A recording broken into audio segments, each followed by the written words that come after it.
Hey, everybody. Welcome to Takeoff with John Clark, presented by Rivers Casino. And Saquon Barkley is just taking over the world. His reverse hurdle has gone around the world. So let's bring in Eagles Hall of Famer Brian Westbrook, the perfect person to talk about Saquon Barkley. Brian, of course, is the leader in Birds history in scrimmage yards. B. West, is it always good to see you? You know what, John, it's a pleasure to see you, and also a pleasure to talk about the terrific Saquon Barkley. So you were there for LaShawn McCoy's Hall of Fame induction into the Eagles Hall of Fame, and all of the Hall of Famers are together. You're watching the game, and you're seeing Saquon Barkley, and then you see the backwards hurdle. Give me your reaction when you saw that. My mouth dropped wide open just like everyone else. It was one of those situations because the first move was a great move to get the extra yards. The second move was another good move to get more yards. And then him spinning backwards because of that second move, he was turned backwards. His ability to be backwards and see somebody behind him, but I also have the wherewithal to jump over that person, which nobody in the NFL has done before. It was simply amazing. Saquon, obviously a great athlete, especially for his size. He just does things on the football field that are unbelievable. That move in and of itself was something I'd never seen. And actually, when I saw Saquon, I said to him, "Stay on the ground. We need you. I don't want him jumping up in the air and getting hurt or anything like that. We need him to stay on the ground." But that move was absolutely amazing. I think running backs coach Jamel Singleton told him the same exact thing.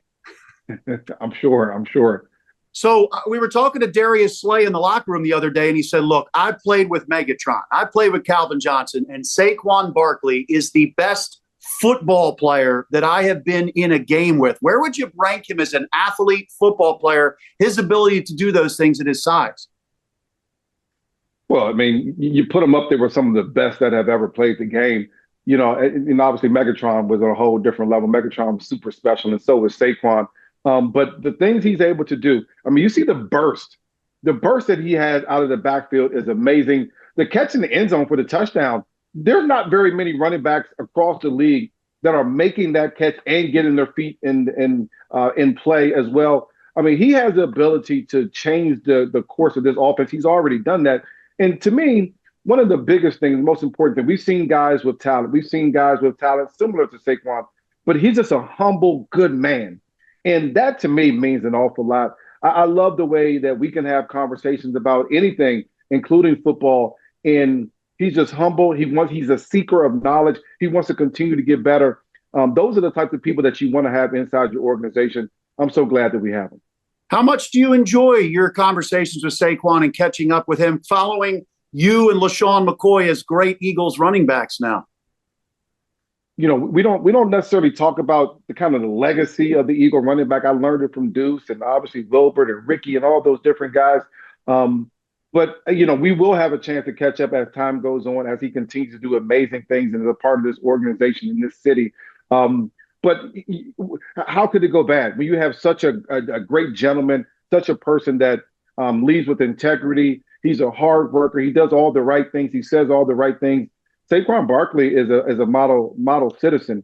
And so, you know, no matter the time that passes or the time that passes between our conversations, those conversations are always going to be great because he's that type of person. So I'm super excited to just have the ability to be around him, be in his space. And I retired 13, 14 years ago now. Just to be in the space of greatness feels good.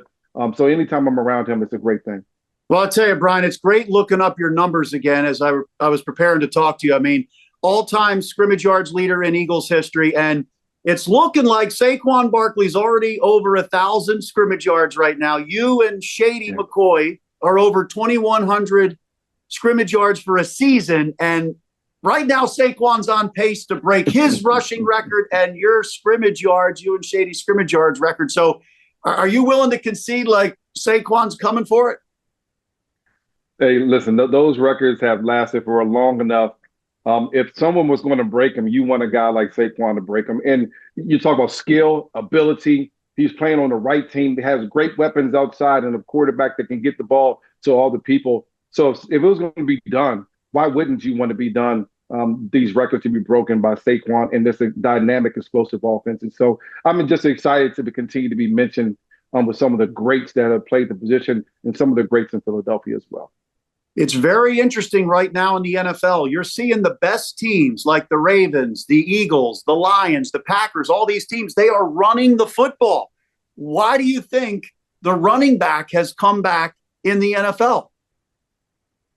Well, you have some explosive players. I mean, think about all the players that you just talked about. Obviously, Derrick Henry, you talked about Saquon Barkley, Gibbs out there in Detroit. I mean, you're talking about some of the most explosive players in the league, bar none, on the offensive side, defensive side, are all playing running back.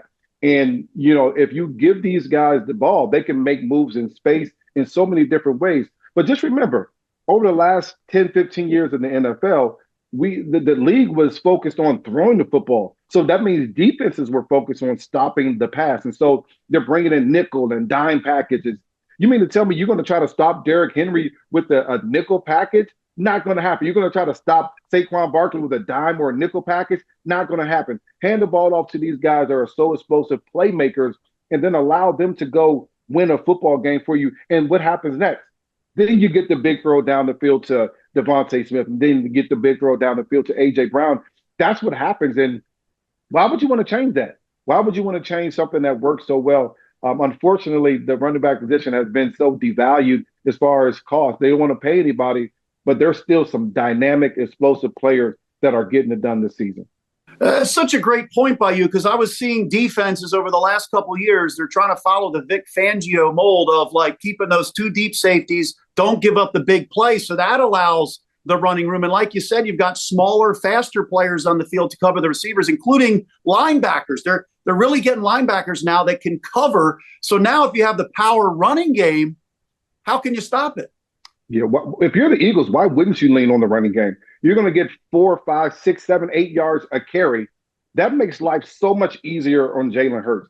And to me, I always want to protect my quarterback. I always want to make sure that he is in 3rd and 3, 3rd and manageable, so that either he can run the football, we could throw a quick pass out to one of our great receivers or tight ends.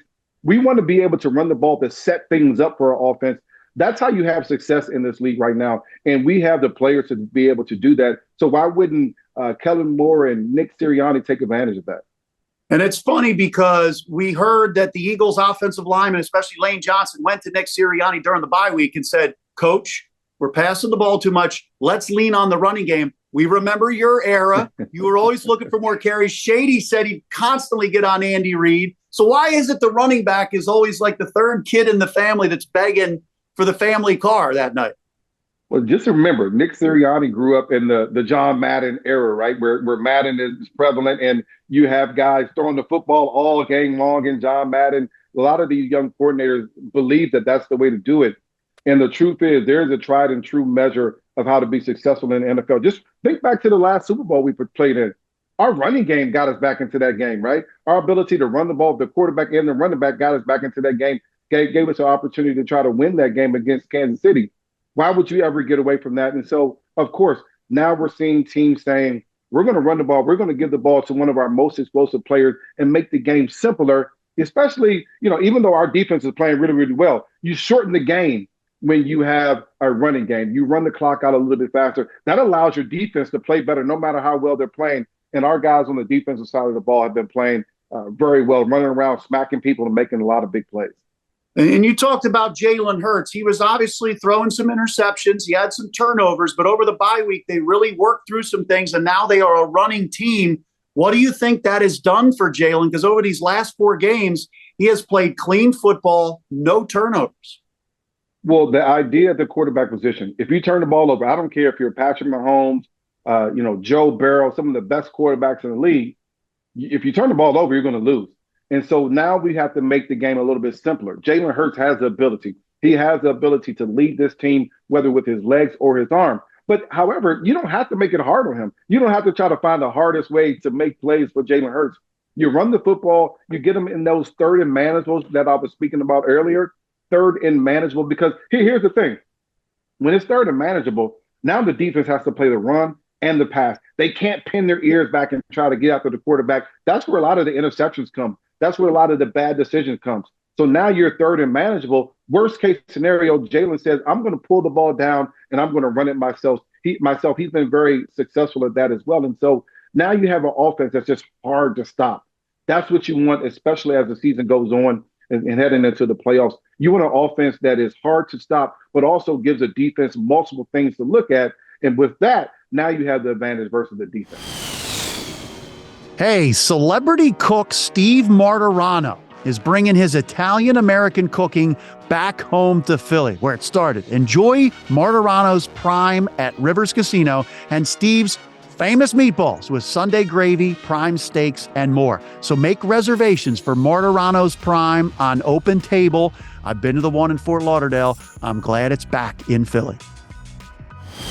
Yeah, and you brought up a great point, being multiple. And Jalen Hurts also talked to Nick Sirianni about maybe being a little more under center. He likes that. That opens up play action and things like that. And we've seen kind of a melding of Nick Sirianni's offense from the Super Bowl year and Kellen Moore. But ultimately, do you think it goes back to what Jalen is comfortable with? Well, I think a lot of the plays will go back to what Jalen's comfortable with. But you also, I think Jalen's smart enough, Nick and Kellen Moore are smart enough to say, we got to stick with what's working. And if under center is working, taking the advantage away from the defense because they know where the quarterback is going to be at, then that's what you got to do. To me, Jalen Hurts is a winner first. And because of that, he's also willing to do whatever it takes to make sure that this team is successful. And if it's going under center, I'm absolutely sure he's willing to do that. If it's handing the ball off to Saquon Barkley 25 times of the game, he's willing to do that as well. He wants to win. It's not about him getting the glory, him getting the accolades. It's about this football team winning, and he's willing to do whatever it takes to make that happen. And of course, it is Dallas week. So for you, do you have a favorite Eagles-Cowboys memory? Even before I got on the team, I was in college. I remember the pickle game. I remember that Dallas playing on the turf down there, and everyone's on the sideline chugging pickle juice and the onside kicks down there. It was an amazing game, great game to win. I also played in the game when I took a knee at the goal line, which was amazing. One of the things that you see now throughout our game with a lot of these younger players that are doing that as well. And so, to me, anytime that you can play Dallas is going to be it's going to be a tough, hard-fought game. But one of those games that you have passion about this game all week long. I remember it was a playoff game, or maybe it was a game for us to get into the playoffs. It might have been 2008, something like that. And they came into the link, I think it was a Sunday night. And we had a lot of things had to happen. I think the Raiders needed to win. A couple other teams needed to win. And that happened for us. And then we had to go out there and win. And we walked into the link that night, and the stadium was going crazy. It was the loudest I had ever seen that and heard that stadium be. And our defense that night, I just remember not really being on the field. I remember watching our defense dominate interceptions, fumbles, returns, touchdowns. And to me, those are nights that you love. You score a lot of points primarily because your defense is doing so much. And offensively, we didn't have to do very much. I think Donovan threw a couple of touchdowns. I may have had a couple of yards, but it was a defense that was doing their thing. That was some of the most exciting times against the Cowboys because they had a good team. We weren't playing very well, particularly all season long. We needed some help. All that worked out for us, and we were still able to win the game, dominate in the game, and make it into the playoffs. B. West, you brought back a great memory with that because I remember being there pregame and they're showing on the screen, I think it was the Raiders in Tampa Bay, and it involved Jeff Garcia in some way, and 3 or 4 things happened. And I remember it was a beautiful day. It was like New Year's Eve day or something. It was probably like 65 or 70 degrees. Beautiful. Yeah. 44-6, right? Yeah. It was the game got out of control so early. Again, offensively, we didn't really have to do too much because our defense was going crazy. I kind of remember Dalton getting a sack fumble and then we running it back for a touchdown. It was an amazing game. And it's weird. It's not very many games offensively that you feel like you're watching the game happen. And that was one of those games where I was like, wow, I'm just watching this thing happen. And it was unfolding in our favor. One of my favorite games of my time there in Philadelphia. It was a beautiful thing. I think Tony Romo had like 4 or 5 straight possessions of turning it over. And now Tony broadcasts this game Sunday. So it may not go well for the Cowboys in Dallas this weekend for Tony in the booth. No, it better not go well for the Cowboys. But, it's good to have Tony Romo around because anytime that we played against Tony Romo, we had a lot of success. By the way, that was a great moment when I believe it was John Runyon. You could hear him yelling at you to get down in Yeah. Dallas. Yep. Yeah. So that play, we're up by maybe 4 points at the time. And a lot of people at the time didn't understand the philosophy, right? The idea is that if the opposing team has no timeouts and you're underneath the 2 minute warning with the possession of the ball, you can take four straight knees and the game will be over, right? The idea is never to give the ball back to the other team because you never know what happens. They throw a Hail Mary, they get a touchdown, they get an onside kick, throw another Hail Mary, they win the game, right? That's the last thing that you want. So you want to end the game taking knees on as far as the offensive side. And so we were able to break one. And right before we broke the huddle, John said, listen, if you break it, then just take a knee. And I'm like, yeah, right. Yeah. I mean, because, you're thinking as a running back, your idea is to score. That's my purpose. My purpose on this team is to score touchdowns. And so John said it, and, I made a couple of people miss. I think Terrence Newman made him miss in the hole. And then I'm running. I'm like, I'm going to take a knee.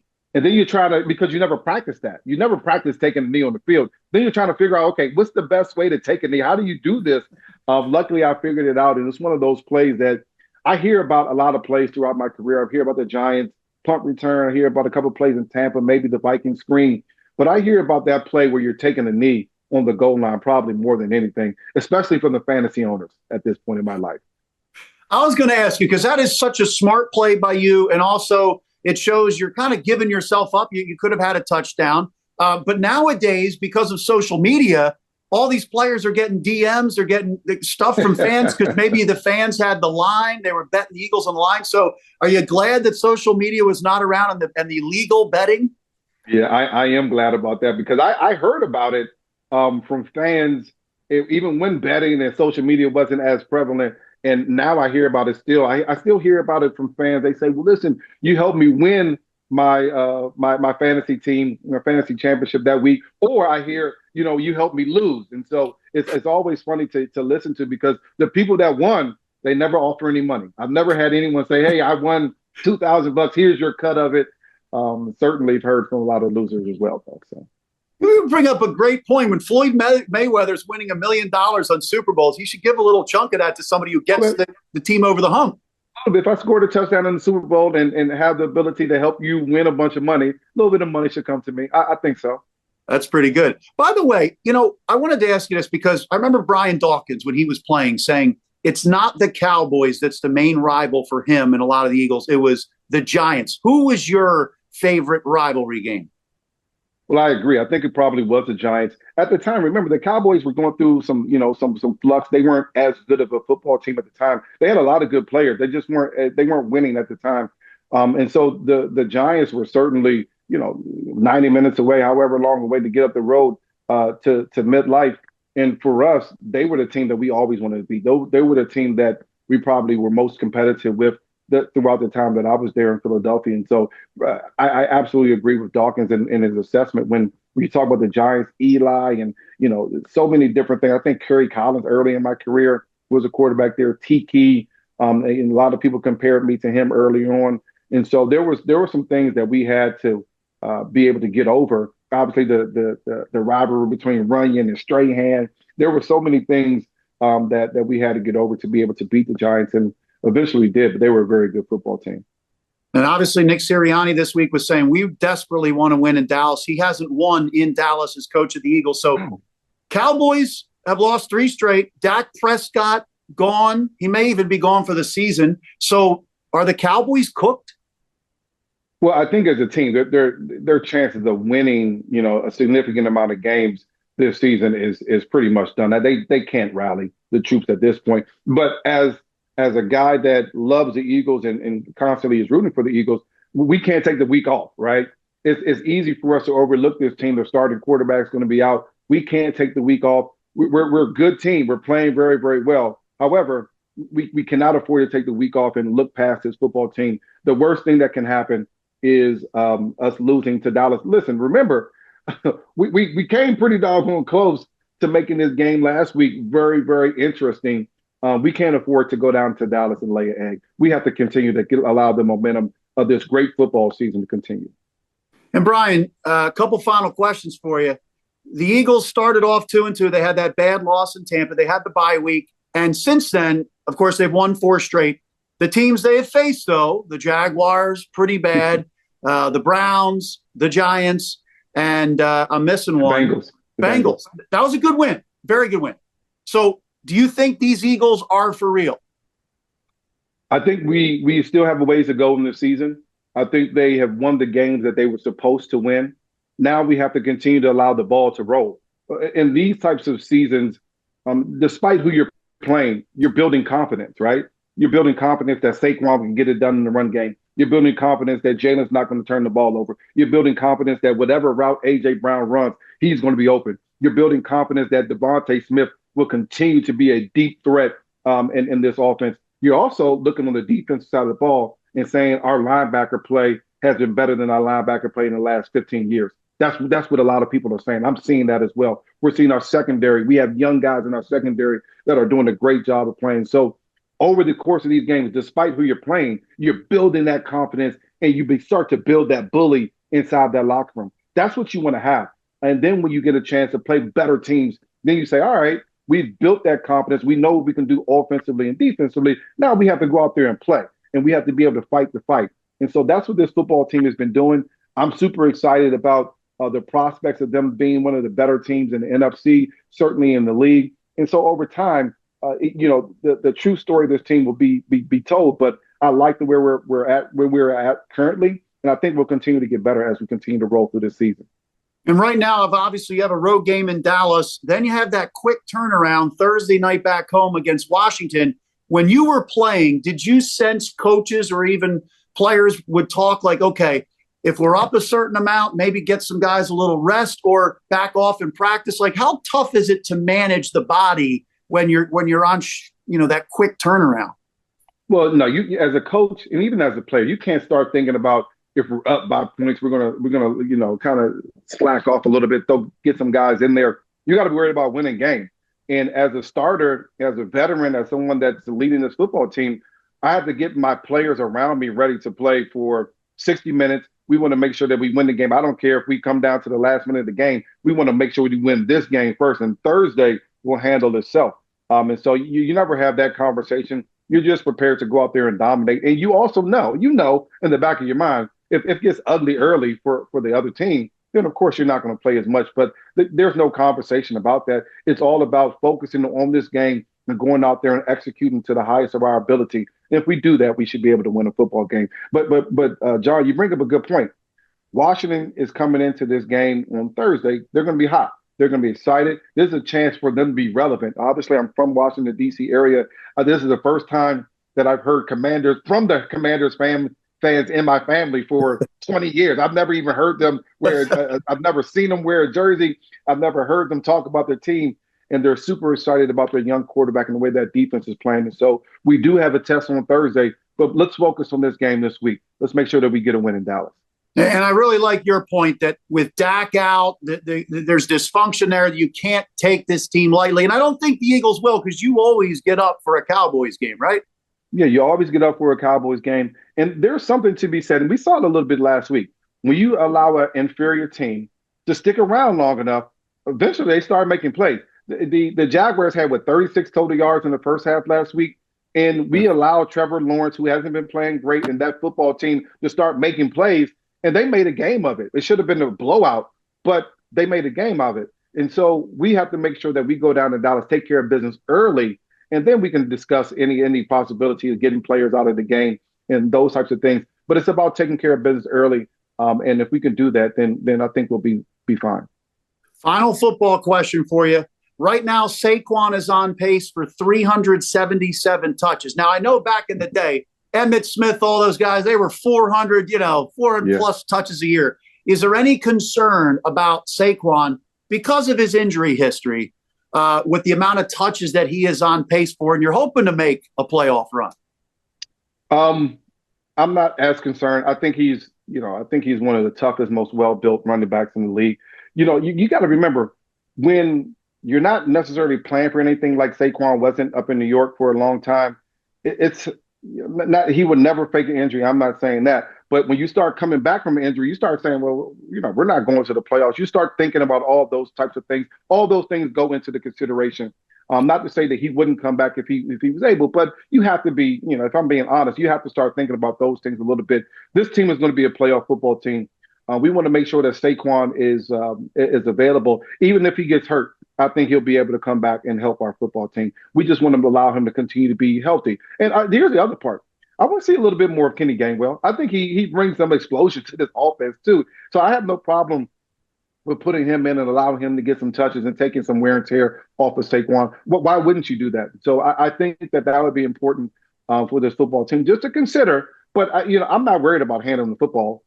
That's what he does. He's a workhorse. He's a volume running back. He's been that since his Penn State days.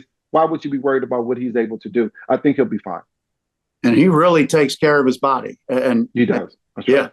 So Brian, it was great to see you back at the Link with the Hall of Famers, and I thought it was so fitting that Saquon had such a big day in front of you and LaShawn McCoy, and your Brian Westbrook Foundation doing great work for the kids here in Philadelphia and more here in Philly. How proud are you of that? Well, I'm super proud. So we started our foundation in Upper Marlboro, Maryland, kind of in my area where I lived at down there in Maryland, and our goal was to empower, to educate, and provide access to opportunity to kids. And we've grown that. We've done a bunch of engineering camps, agriculture engineering, athletic data analysis down there. We've done entrepreneurship workshops. We've done horsemanship workshops. We're building trades down there at my farm. But now we have the ability to continue to expand into the Philadelphia market. And so we're bringing the Brian Westbrook Foundation through some of my real estate projects to the Philadelphia area. And we're so excited about it. The most important thing for me is to be able to help the youth of our city, to help the people of our city of Philadelphia, because so many people helped me during my time there, both at Villanova as well as with the Eagles. And so I want to be able to give back. That's super important to us. And we're hoping to work with a lot of foundations in the area to make sure that we can service the people of Philadelphia in the way that they need it. That's right. It's such a cool thing. The Brian Westbrook Foundation, and also you've got the Westbrook Project Solutions, engineering, staffing. You're busy, and you got your kids. They're keeping you busy. So 3 kids, a couple businesses, the WPS, Westbrook Project Solution, engineering, staffing. And so if you have engineering staffing needs, please give us a call. Or you go to westbrookprojectsolutions.com. We are open for business. We're a minority business entity, and so we're MBE certified. We're excited about the opportunities to help businesses throughout the tri-state area. And we're super excited to be involved with the business of Philadelphia, the business and the happenings in our city. And so we're looking forward to it. And you're right, John. These kids continue to. You see all this gray hair. Oh my goodness! Before the kids, I had all black hair, and now I have gray hair all over, and so it's exciting and it's fun, but it's the more and more gray hair every single day. Well, it is so cool, man. I'm so happy for you, and what a great story out of Villanova, an Eagles Hall of Famer and a college football Hall of Famer. So congrats on an incredible career and being such a good dad. Thank you so much, John. I appreciate it. Yeah, thanks for your time, Brian. Take care.